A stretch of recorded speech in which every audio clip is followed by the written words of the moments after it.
over the Atlantic seaboard one fine morning in 1943, an imposing force of American naval air power proceeds to an important rendezvous. This force is the aircraft complement of a new carrier: fighters, dive bombers, torpedo bombers. With the air group commander leading everyone, they are flying out to sea to join the ship which will be their floating home and fighting base. He is one of many carriers which the American people have built since Pearl Harbor to destroy the enemy in his own part of the world, far away. And there now is our base, powerful and serene. In honor of all American aircraft carriers, let us call her the Fighting Lady.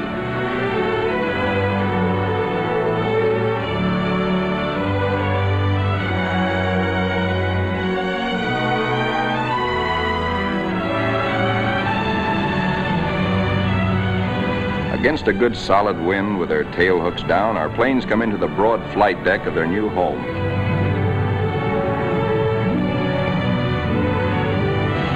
In case the plane's hook fails to catch the arresting gear, there is a series of stout wire barriers. Number one man on the flight deck just now is the LSO, the landing signal officer, always a flyer himself. Like all aviators, he'd much rather be flying. Come on in and sit down. The plane is out of the groove and he waves it off. Come around another time, pilot, and we'll take you aboard.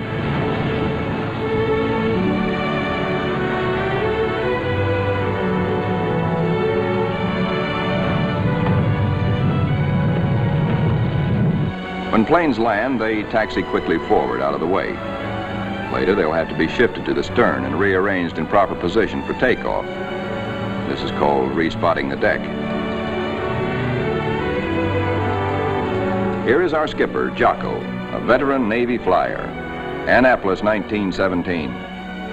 He is not impressed by our earnest efforts, nor the flight deck control officers. The skipper calls all hands together and gives us a piece of his mind. We'll never be ready for combat unless you flight deck crews learn right now to work as a team. Don't you men realize that before long we'll be in dangerous waters? That's too slow. Bear a hand.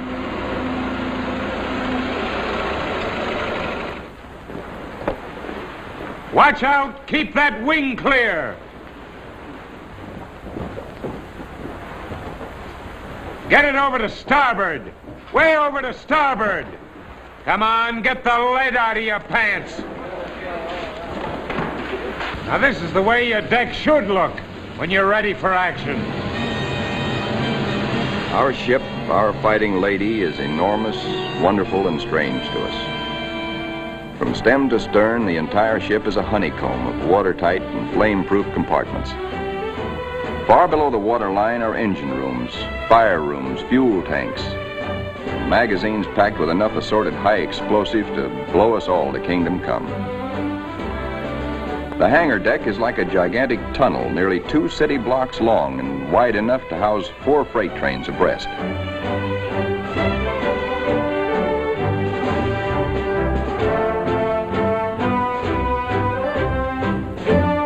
It'll take us a week, a month maybe, to learn our way around. These new surroundings are as mysterious to us as they are cold and impersonal. Our Fighting Lady is like a huge floating cave, noisy and uncomfortable.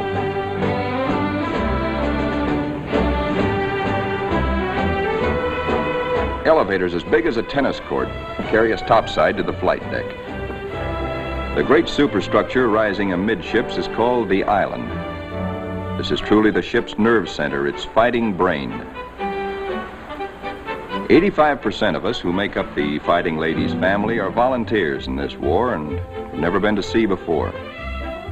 We learned our jobs theoretically in intensive training ashore. A very short while ago, we were high school boys and college kids, or bank clerks, or farm hands, or factory workers. Now we are blue jackets and Marines, all members of a naval combat team nearly 3,000 strong. In our multitude of new tasks and duties as a team, we're very green, but curiosity and comradeship and the instinct of self-preservation are great teachers.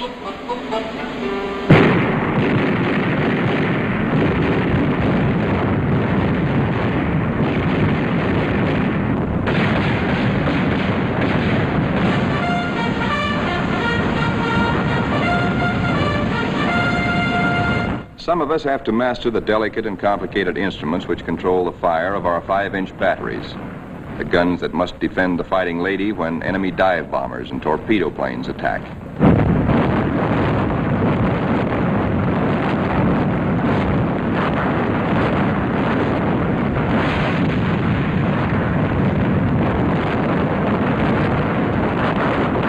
We train and train to learn our stuff and earn our E for efficiency.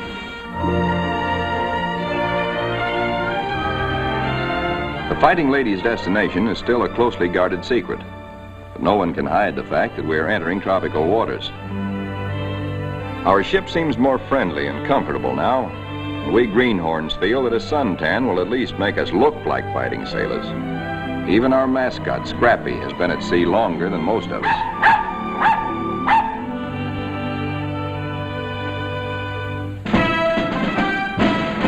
Some of the mystery that has been hanging over us is lifted when we enter the Panama Canal. There's a lot of unprofessional nervousness about whether or not we're too big to get through the locks. By using lines instead of fenders, we do get through, as the naval constructors knew all along we would. Come on, hop aboard. We're going places. For 2 cents I would. Do you know anybody wants to swap?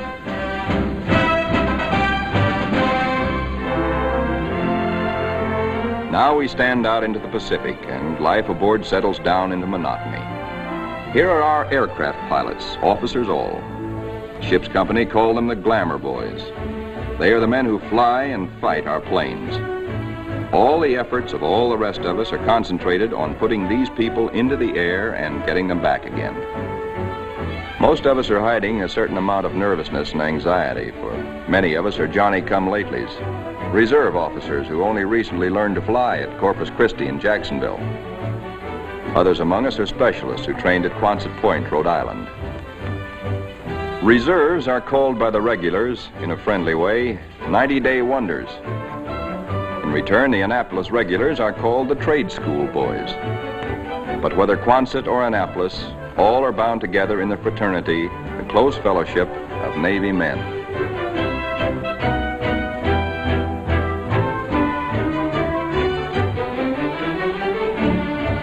Among the ship's non-commissioned personnel, almost 3,000 Blue Jackets and 100 Marines, the hottest shots are the air crewmen, aerial gunners, and radio men. These boys and the plane captains are the partners of the Glamour Boys in the air. By non-flying Blue Jackets, they are called Zoom Pigeons or Airedales. And because they receive 50% extra pay for flying, they are sometimes referred to as the Bankroll Boys.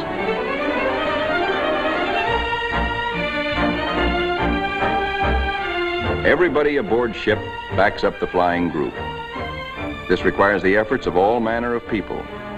Many of the jobs are far from glamorous.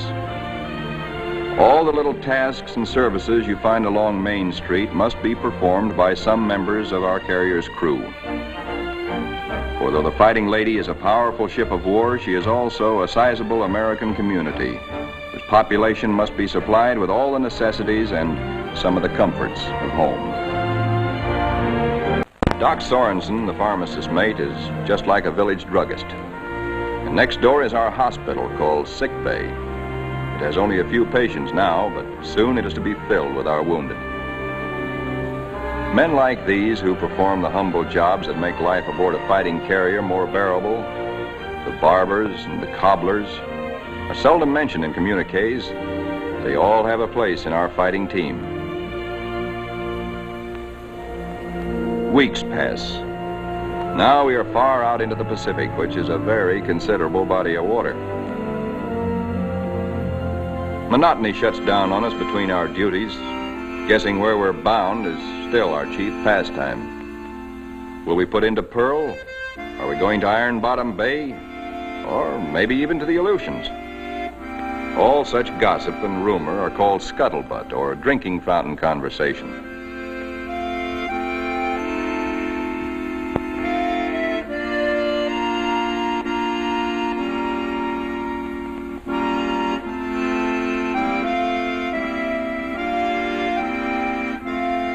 Throughout the ship, men get together in little groups to take refuge from the heavy burden of waiting for something to happen.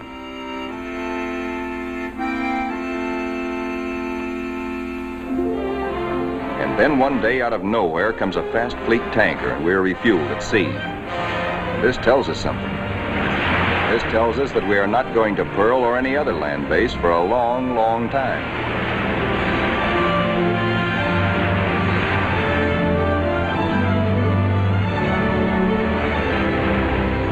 Besides our skipper, we have an admiral aboard, a sea dog who's been a naval flyer for nearly 20 years. Until now, only these officers have known where we are to go. But now Jocko, our captain, confers with the air group commander and reveals the plan. The Fighting Lady has been ordered to make a strike. She will pass through waters where no carrier task force has ventured since the bloody Battle of Midway. Remember, this is 1943, long before we took the Marshall Islands. Weather studies are made, and though this is a daily routine, somehow the whole ship senses that something is about to happen. Even before the news is broadcast to all of us, there's a new tension and atmosphere of expectancy.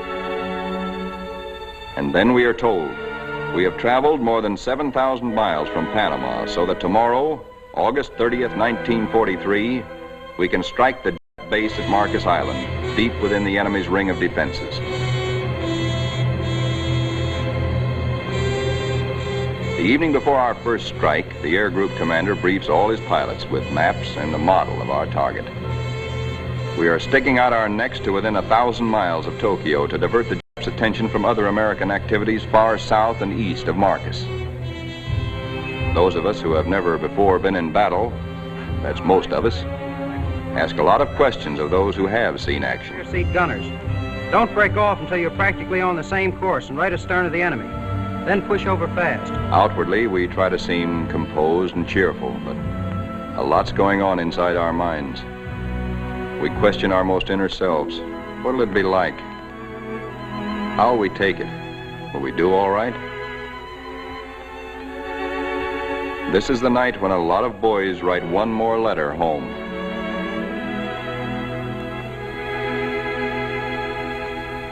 Among those playing acey-deucey in the wardroom is a chubby 23-year-old from Eureka Springs, Arkansas, Lieutenant E.T. Stover, nicknamed Smokey. That's he sitting on the far right. Having flown 50 missions at Guadalcanal, Smokey has been ordered to take a rest. He'd much rather be flying. Before dark on the eve of battle, our planes are loaded with bombs and gas.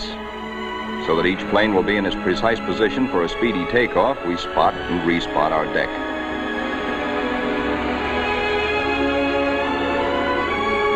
Now all is perfect. We will strike at dawn. And now GQ, General Quarters.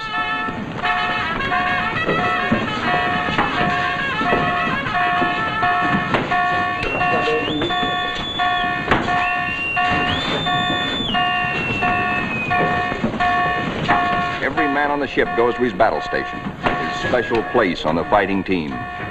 George, the barber, will pass ammunition. Leo, the baker, will be a sky lookout. Frank, the tailor, is assigned to a first aid station. Pilots are in their ready rooms. Each squadron, fighter, bomber, torpedo bomber, assemble separately. Flyers get into their flight gear and receive last-minute data and instructions.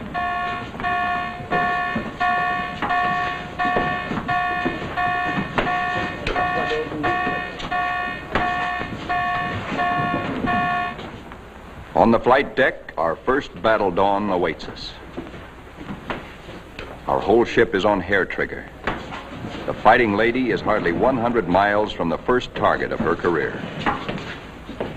These last few minutes before the order for our first action are the toughest time of all.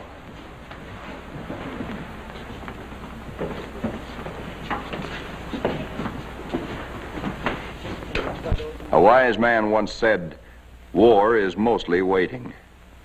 We learn now what that can mean. At last the word comes. Pilots, man your planes. Ready room 3, roger. Pilots, man your planes.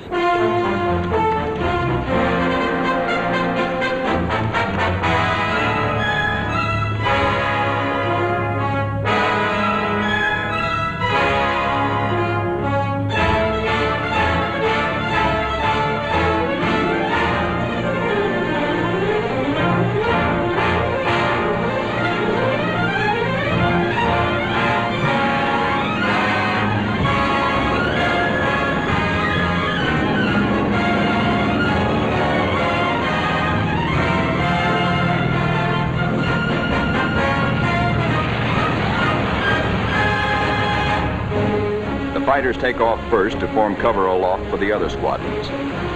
Then the bombers, heavy laden with destruction.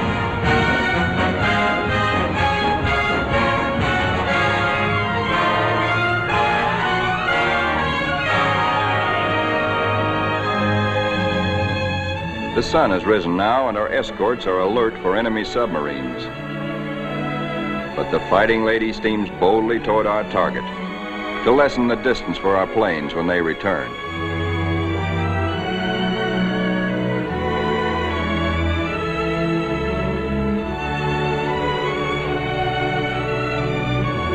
The radio plotting room is the electric eye and ear by which the Fighting Lady detects and keeps tab on all planes and ships for miles around us.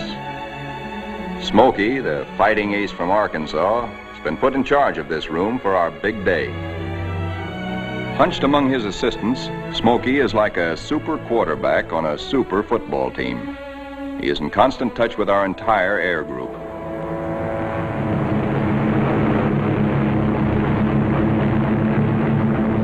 As our first fighters race in toward Marcus Island, they stay low, hoping to escape detection by the enemy's radar. Then they climb suddenly and dive. A surprise strafing attack on the enemy's airstrips. These red balls floating up at us so lazily are anti-aircraft fire. There is 3 times as much of it coming up at us as we can see, because only 1 shell in 3 is a tracer. What look like fiery polywogs are tracers from our own wing guns. The ack-ack is much heavier than expected, but through it we go to knock out enemy bombers on the ground. All through these battle pictures, realize that we are looking straight down our own gun barrels. These pictures are taken automatically by the same mechanism that operates the guns. Pictures even shake with the gun's recoil. Our eye is now the very eye of our fighting airplane.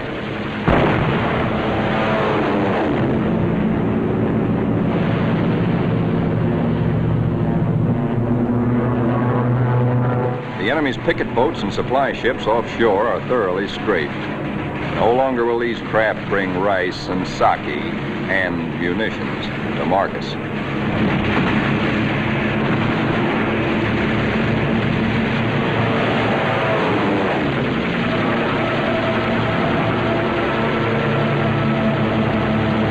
Our bombers flying higher see the island beginning to burn. A moment ago, it looked like a little jade trinket in a cobalt sea.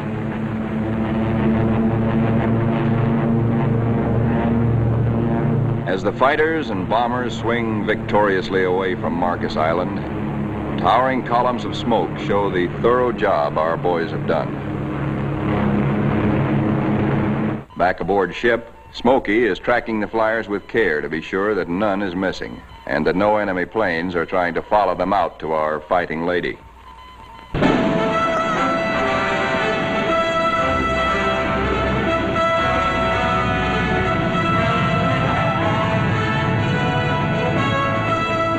As our planes come aboard, there begins an operation almost as exciting as the attack itself.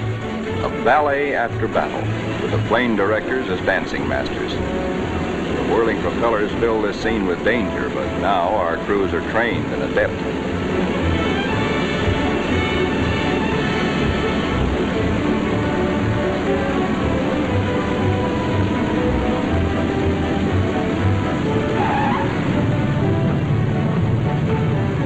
The landing signal officer performs an eloquent adagio on the Fighting Lady's stern,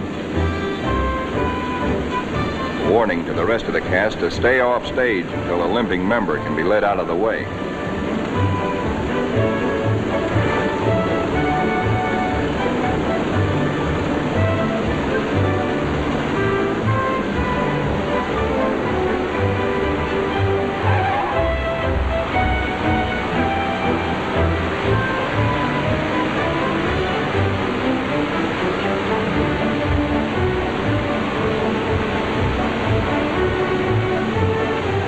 pilots go below to report to their combat intelligence officers.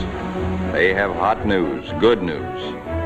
They tell what they saw and did, how many rounds of ammunition they fired, how many bombs they dropped, what they hit, what they noticed at the target that was new and different or that may need hitting again. As the reports are added up and our combat photographers develop their pictures, the story becomes better and better. Every single bomber on Marcus has been destroyed. 80% of the shore installations blasted or set afire. Hangars, radio stations, gas dumps, ammunition dumps. Marcus is now a lovely mess. In the radio plot, Smokey's worried. There are planes still up there, and he's wondering about them. They are ours, though, delayed by battle damage. Landing a shot-up plane on the carrier is a crucial test of how well-trained, how alert and steady a naval flyer is.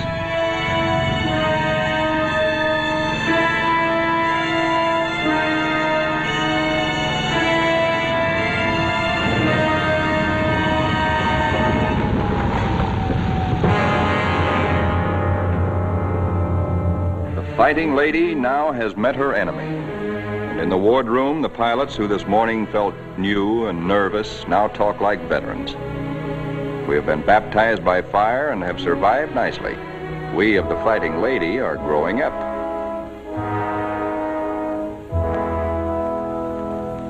The admiral of our task force knows the overall strategy of the whole Pacific campaign: to smash straight through Japan's outer network of islands, to recapture the Philippines and land on the mainland of Asia. Thus we will deny Japan supplies from Malaya and the Dutch East Indies and leave her far-flung island garrisons marooned. Then we will reach out and really help our ally China. Months after Marcus, this campaign is well started. Our carrier task forces have been in many battles. And now, early in 1944, the Fighting Lady's target is Kwajalein in the Marshall Islands. These are zeros. Fighter screen being pierced by our planes and planes from 8 other carriers, preparatory to strafing Kwajalein and bombing it apart. Our fighter pilots have improved with practice, with the confidence that comes from experience. They estimate their range by watching their tracers. They hold their fire until their wing gun bullets converge at 300 yards. Shoot in bursts instead of in steady streams, which heat up the guns and spend ammunition.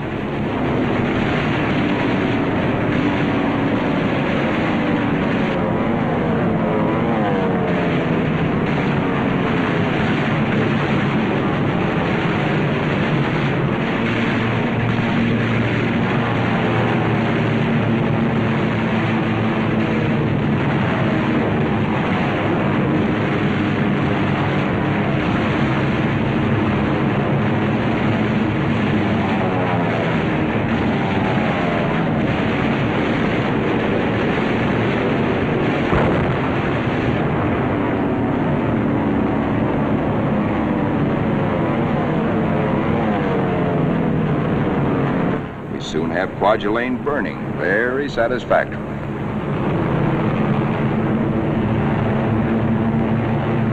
After our bombing attacks and heavy shelling by our surface ships, assault craft filled with Marines and Army hit the beaches. And very soon after that, Kwajalein is ours.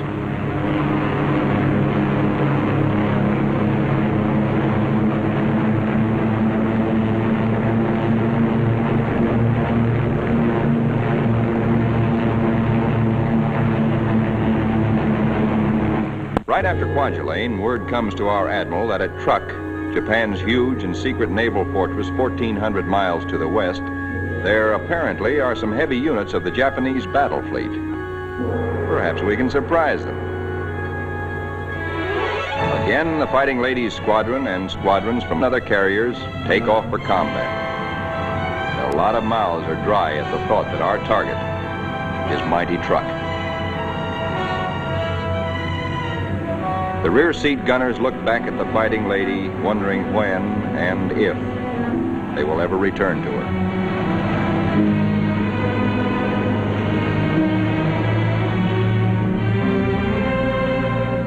All that we know about Truk, we know from a few photographs taken by some nervy Marines on reconnaissance just 18 days ago. We hear that it is a complex of heavily fortified islands surrounded by airstrips, with naval anchorages at certain spots among the islands. For the next 2 days, more than 1,000 of our carrier-based planes are going to sweep in on Truk in relays. The planes appear to float gently off our bow. Actually, their airspeed is a good 70 knots. Diving in on Truk, we again turn on our guns and their synchronized cameras. Truk's defenders are aloft and we smack them hard.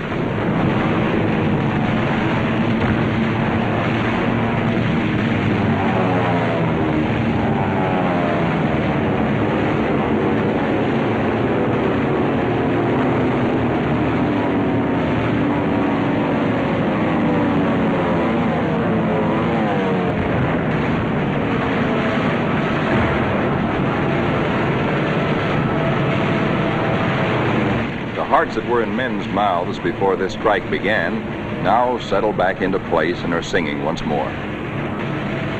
There's something really grand, something historic about diving in here on this place which Japan has been building and guarding jealously from all the Japanese eyes for 20 years. We dive right in low and take a good look at fighter strips, bomber bases, and seaplane ramps.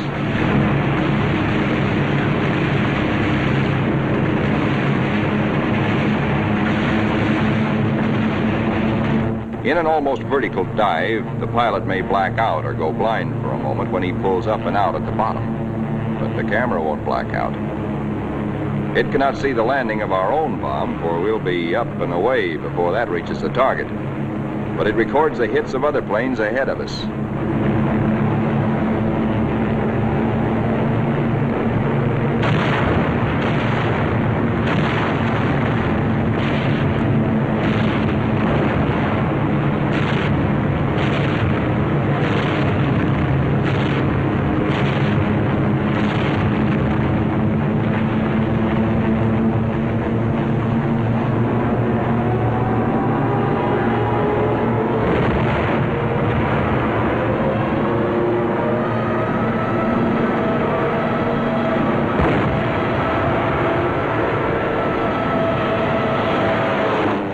To find the fleet here, but most of it's gone.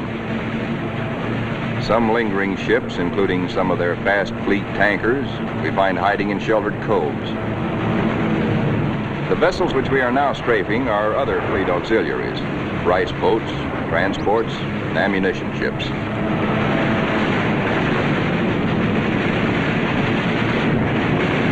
With bursts of 50 caliber incendiaries and armor-piercing slugs, we set them on fire, rip them open, often wide enough to sink.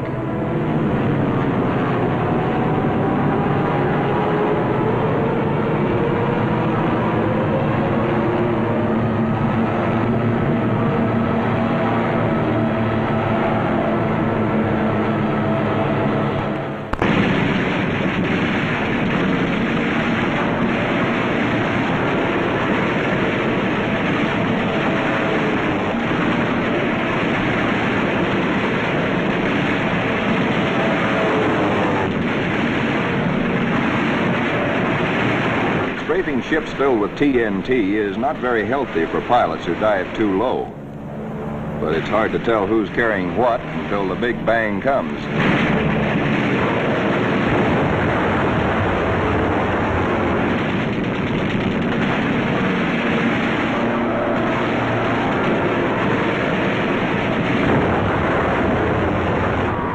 Returning to the deck at 130 miles an hour with a flap shot away, all a pilot can hope to save is his own skin. Here comes our new air group commander. He's had a bit of trouble.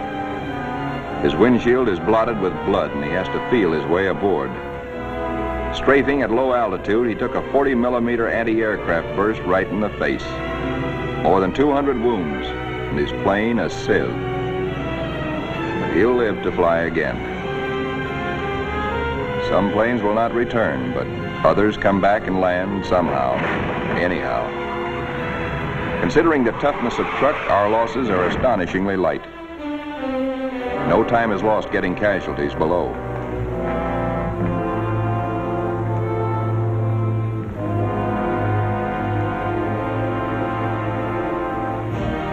It's a long way from Truk to our secret rendezvous in the Marshall Islands.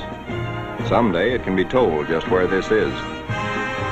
Actually, it is a magnificent new fleet anchorage, an advanced naval base, which we have taken from the Japs and made secure. Now, for the first time, we, who have been operating as separate, relatively small task forces, see assembled the enormous mass of naval power. Over 1 million tons of American fighting steel. New carriers, new battleships, new cruisers and fleet auxiliaries in an amount which Japan could never conceive, let alone produce.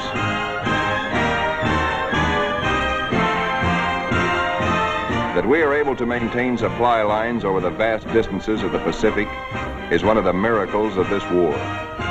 In the comforting presence of so much power, we relax and refresh our battle-strained nerves. Push my head under.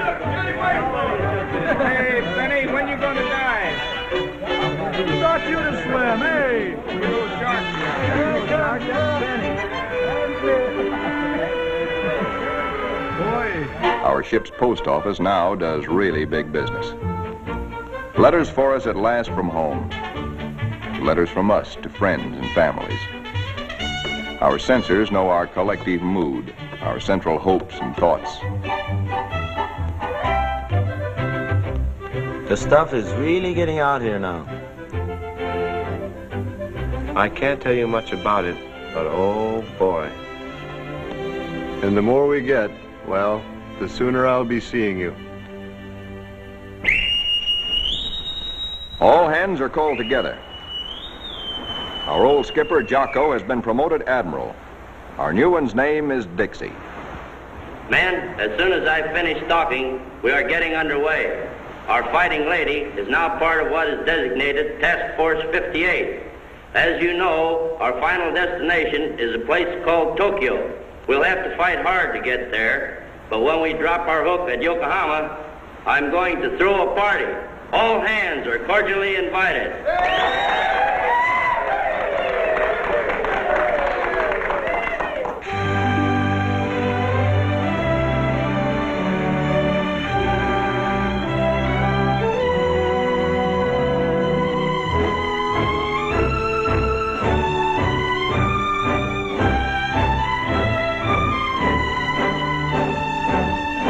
Our task forces are built compactly now around carriers like ourselves with speedy new battle wagons at our side. A carrier skipper never leaves the bridge at sea because carriers and their planes are the first to strike the enemy or to be struck by him. Our aircraft pilots are constantly on call, for despite the massive power spread out around us, these are still dangerous waters.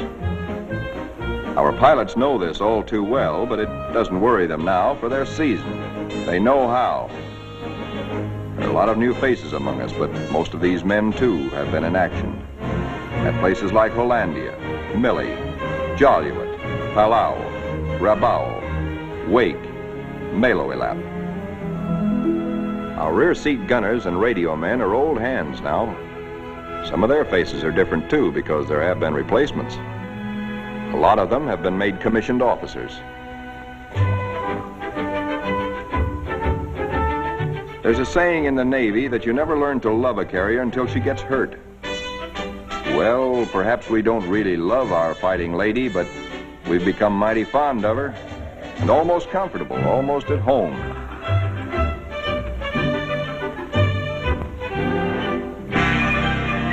Occasionally, our shipboard movies bring us that one thing we crave the most, one touch of something utterly American, one deep breath of home.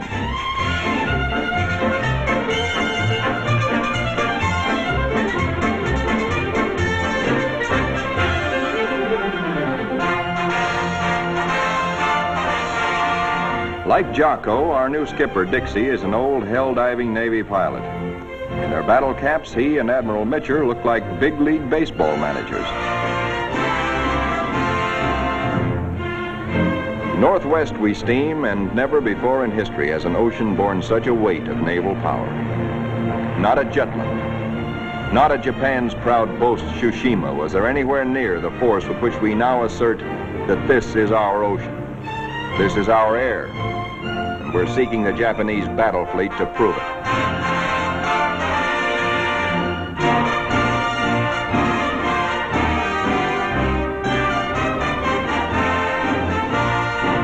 With our cruisers and our biggest new battle wagons present, we are strong enough to hope, really to hope, that we may provoke the Japanese fleet into accepting a fight.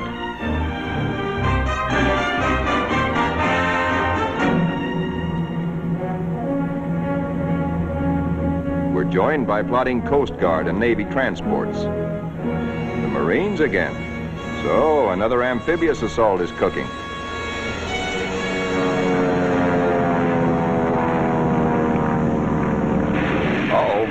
Our patrols have spotted an enemy search plane and are after her. She's a big bird. A 20-ton, four-motored Kawanishi seaplane, the kind we call Emily's.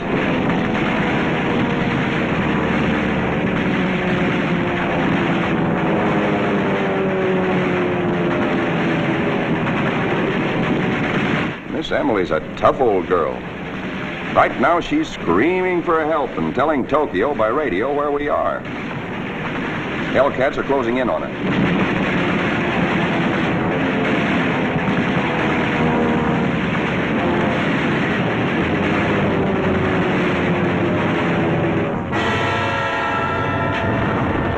So long, Emily.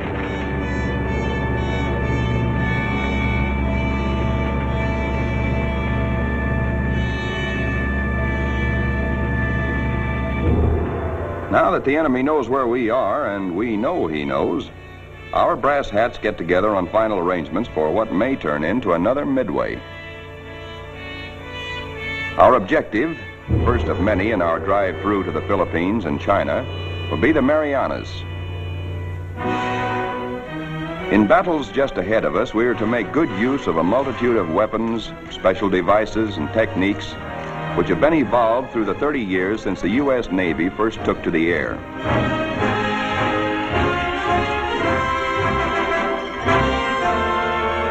Not only did our naval flyers create the aircraft carrier itself, but it was they who devised the torpedo plane and invented and perfected dive bombing.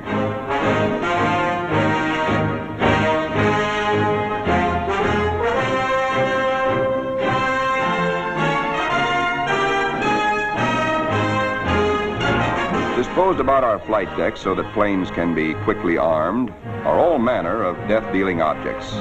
500, 1,000, and 2,000-pound bombs.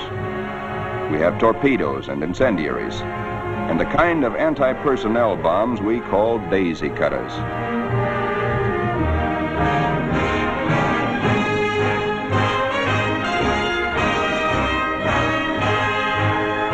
Some of our bombs are armor-piercing, some for fragmentation.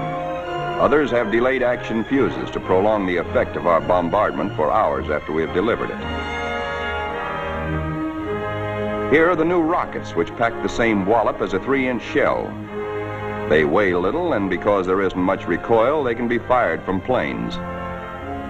On the eve of battle, we are told to scrub up to lessen the danger of infection in case we're wounded.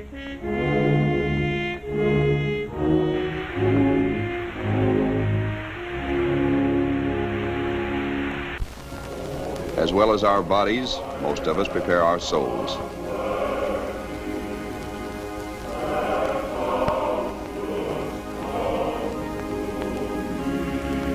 Always on the eve of battle, divine services are held in relays, so that every one of our fighting ladies' 3,000 sons has a chance to attend.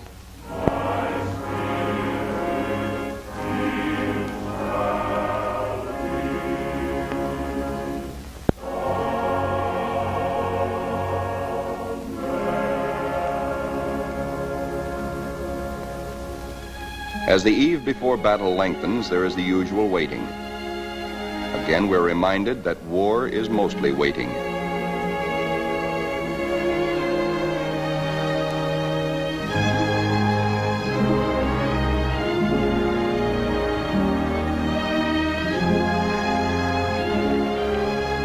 Because all cooks and bakers must soon be at their battle stations, they work all night long preparing a hearty meal of steak and eggs for our 3 a.m. battle breakfast.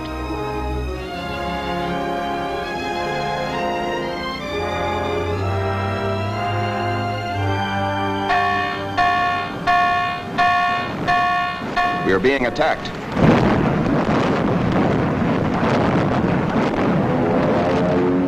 We are being attacked by Japanese torpedo planes skimming in after us wing to water.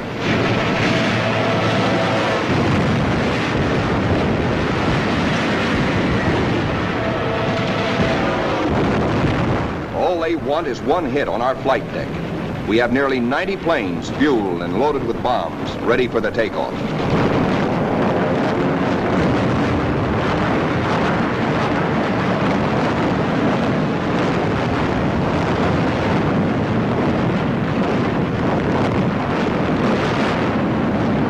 Each patch of flame is a burning.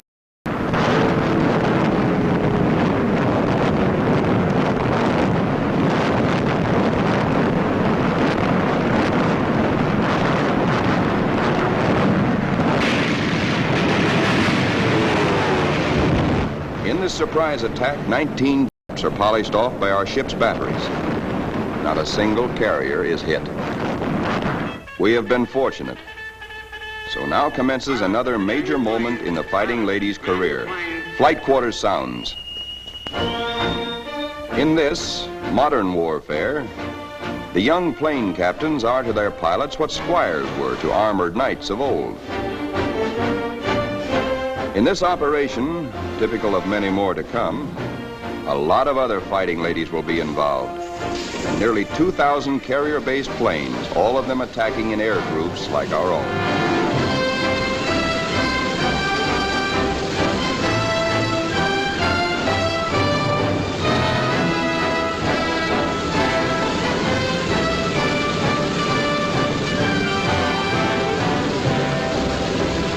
From now on, we tighten our belts and steady our hands as our Navy makes progressively bigger attacks nearer and nearer the heart of Japan.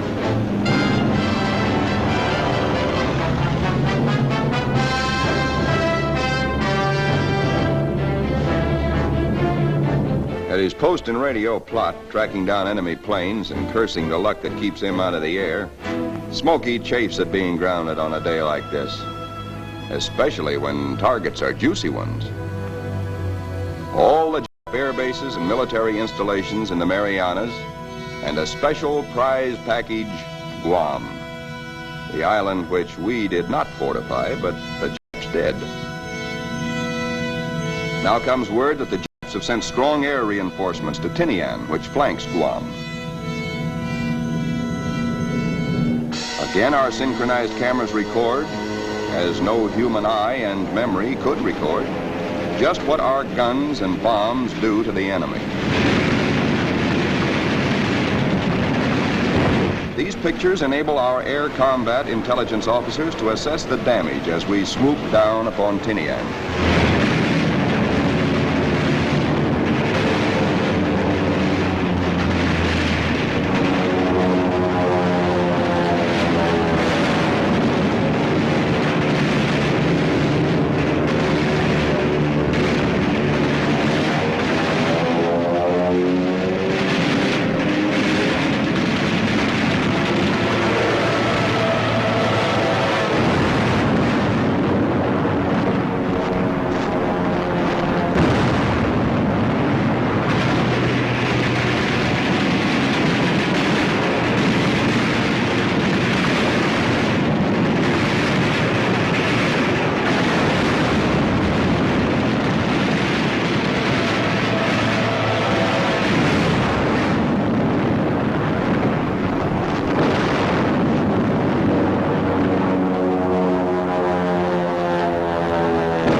While our planes return for more fuel and ammunition, the surface vessels take over.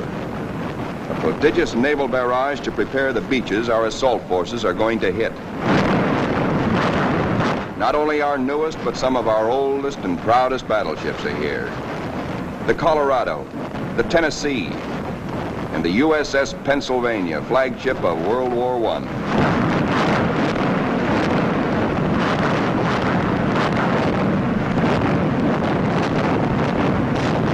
Winging home to the Fighting Lady, several of our planes, crippled, make a game attempt to land.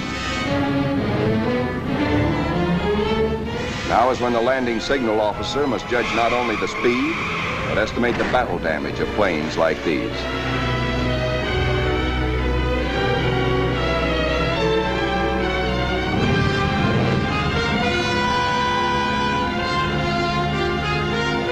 And flight deck emergency crews, firefighters, rescue details, and medical corpsmen exhibit almost incredible courage.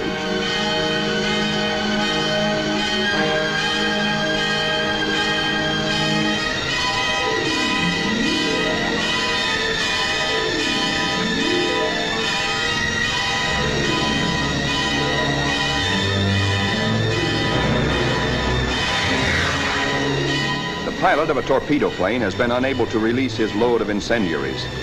Burning thermite is spilling out at incandescent heat. In the plane's tanks remain about 75 gallons of high-octane gas. The men who brave this danger to save pilot and crew deserve every citation they get.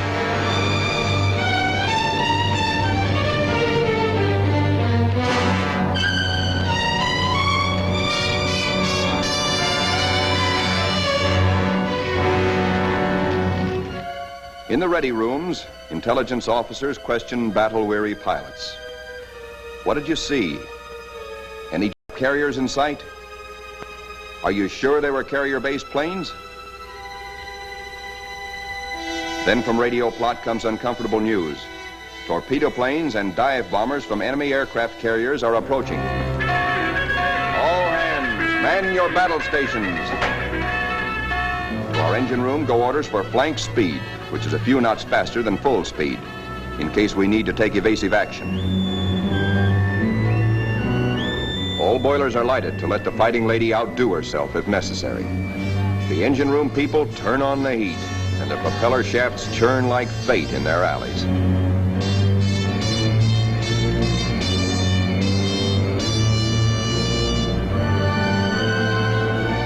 The Fighting Lady leaps through the sea on her guard.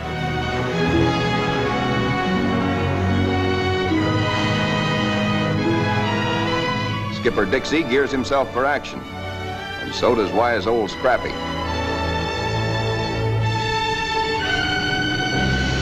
And now, here they come.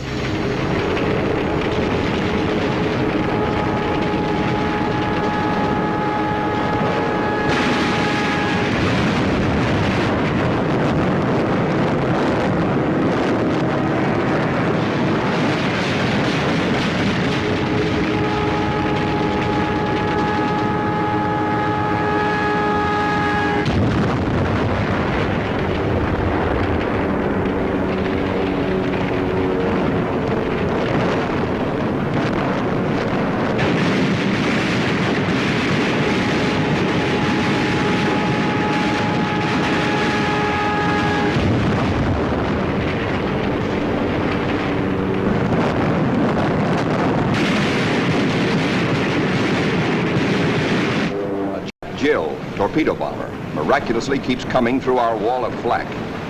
He's approaching us fast with a life that must be charmed. Our gunners throw everything they've got, but still she comes. If he ever releases that torpedo,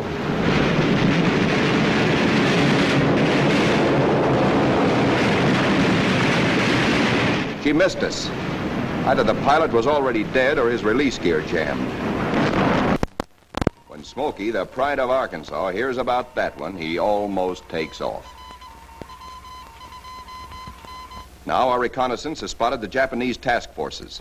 This is the moment we've been fighting and praying for. Every plane that can fly and every qualified pilot is ordered into the air. At last, Smokey gets his chance to fly again. Pilots, man your planes. Pilots, man your planes.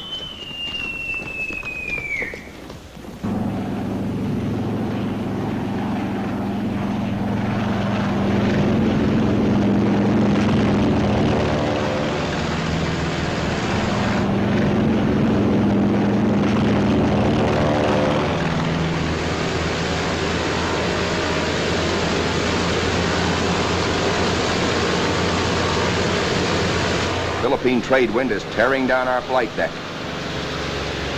Our planes strain forward to rise into it. Our entire air group thunders out behind the group commander. Now our fighters run into a smoke fighters, mostly Zeros, sent up to intercept our attack on the Japanese fleet. A mad aerial scramble begins, which the boys to this day still call the Marianas turkey shoot. 369 planes are shot down in this single day, to our loss of 22. Japanese plane makers have sacrificed strength and firepower for agility. Their planes disintegrate quickly when you hit them. They have no armor plate, as ours have, nor are their gas tanks self-sealing.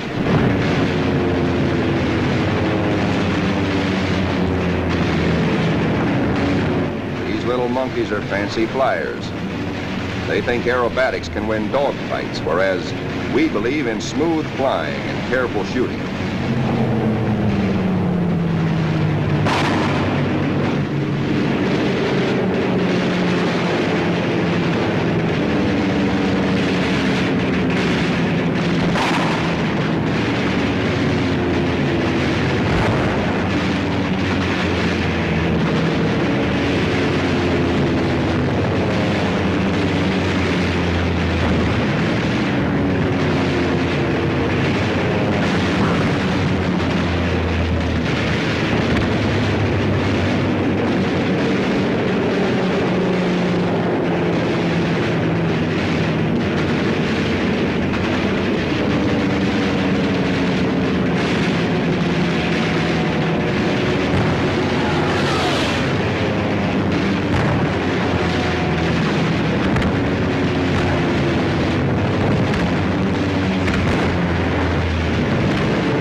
And now, at last, through a late afternoon haze from high altitude, our air combat group sights the Imperial Japanese battle fleet. These are the first pictures ever taken of a great enemy naval formation like this.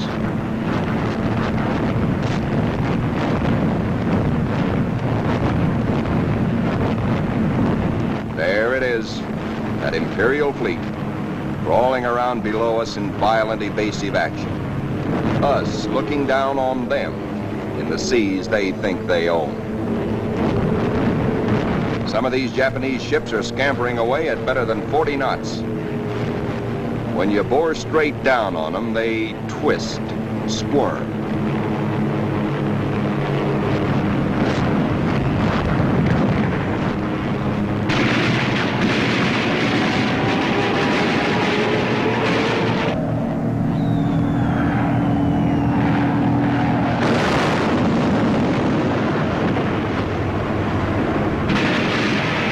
Engage a big destroyer at the bow, hoping to shoot out his bridge. And he shoots back plenty.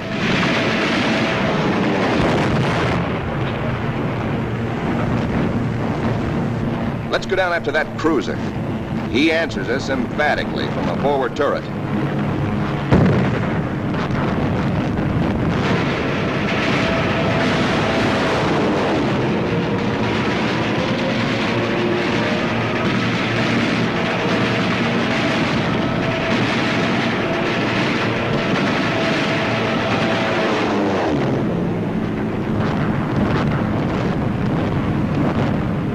Now a 25,000-ton carrier of the Hayataka class is going to get it. Watch 5 o'clock in the camera, the lower right-hand corner of the screen.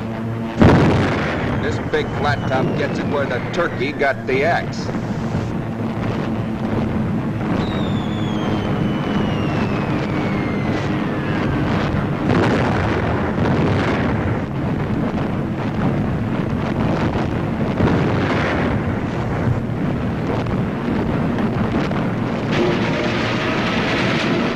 touch off some of these babies.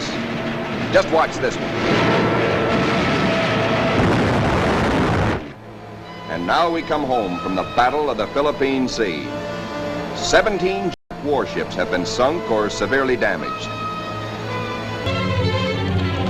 This pilot has 73 holes in his plane, and his leg almost shot away.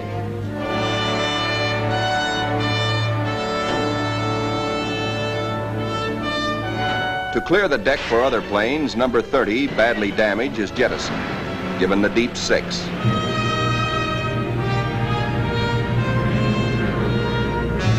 Watch carefully. This man's controls are all but shot away.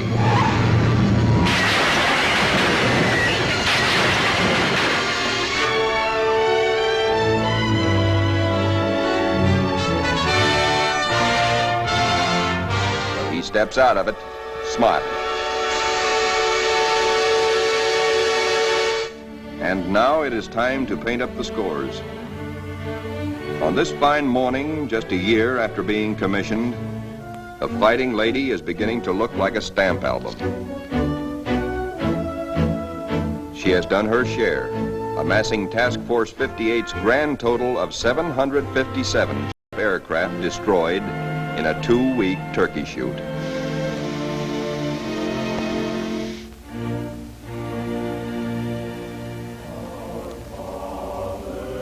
But there's another score to add up. Our own casualties. Quite a few faces are no longer with us on the Fighting Lady. Among them, Commander Upson, skipper of our torpedo squadron. Lieutenant Pappy Condit. Lieutenant John Meehan. And that fightingest gentleman, Lieutenant Smokey Stover. Yes, Smokey's missing too.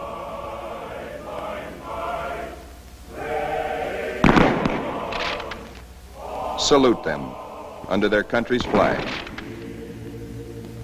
For they were brave. They were gallant. Others will come forward to take their places. For the battles we have fought on the seas and in the sky are only the beginning. Still hungry for battle will steam our carrier. Serene, powerful, unafraid. She and her planes will come home again someday, God grant, but not until the bitter, glorious end. For she is, and we salute her, the Fighting Lady.